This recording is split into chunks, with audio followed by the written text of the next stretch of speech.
Morning, আমি doctor Sayani Bhanja, medical oncologist. আমার সামনে বসে আছে আমার একটি পেশেন্ট উৎপল ঘোড়া, এবং ও 4 বছর ধরে ট্রিটমেন্টে আছে। তো ওর সাথে কিছু আলোচনা করে নিই। উৎপল, তুমি বলো, তুমি প্রথম যখন এসেছিলে 2020 সালে, তখন তোমার কি সমস্যা হতো? আমার শ্বাসকষ্ট, গলায় টিউমার হয়েছিল, গলায় ফুলে গেছিল, গলা ফুলে গিয়েছিল 4-5টে, শক্ত হয়ে ফুলে গেছিল, শ্বাসকষ্ট হতো, জ্বর হতো, খেতে পেতে না, খেতে পারতাম না, কাশি ছিল, কাশি প্রচন্ড ছিল। আচ্ছা, আর ওজন কমেছিল? ওজন কমেছিল। আচ্ছা, তখন তোমাদের কি মনের অবস্থা হয়েছিল একটু বলো। তুমি ওনার স্ত্রী, তোমার পরিচয়টা দাও। আমি ওনার স্ত্রী। বলো কি হয়েছিল সমস্যা তখন? প্রথমে তো প্রচুর বাড়াবাড়ি হয়েছিল, 1 মাসের মতো তো পুরো টানা কাশি, ঘুম টুম ছিল না।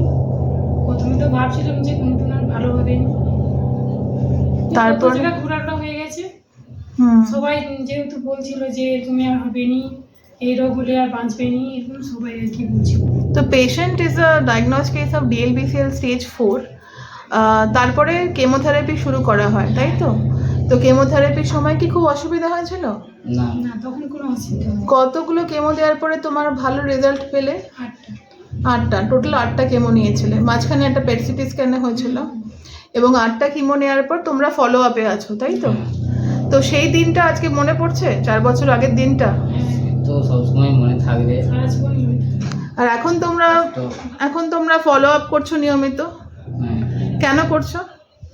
যাতে একটু সুস্থ থাকে, স্বাভাবিক থাকে। আচ্ছা, তাহলে তোমরা এইটা থেকে কি শিখলে? মানে তোমরা সাধারণ যাদের ক্যান্সার হয়েছে, এরকম যারা পেশেন্ট আছে, তাদের উদ্দেশ্যে কি বলবে? যাতে তারাও আমাদের মতো এরকমই সারা জীবন যাতে ট্রিটমেন্ট করে, এবং যাতে তাদের ট্রিটমেন্ট করলে কিন্তু ভালো হয় ক্যান্সার, তাই তো? তুমি উৎপল কি, তাই তো? আগে তোমাকে পেশেন্ট অনেকেই ভয় দেখিয়েছিল যে এটা সারে না, পেশেন্ট বাঁচবে না, তাই তো?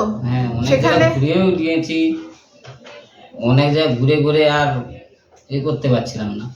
ঠিক আছে, তো সেখানে তুমি আজকে ভালো আছো, ভগবান আসবে, তুমি ভালো থাকো, আরো অনেক ভালো থাকবে, ভালো হও, ভালো হোক তোমার। তাহলে দর্শক এটাই বলার যে cancer is having an answer if you come to a proper medical oncologist and treat the cancer in the right stage with right medicines and treatment, then patients are cured.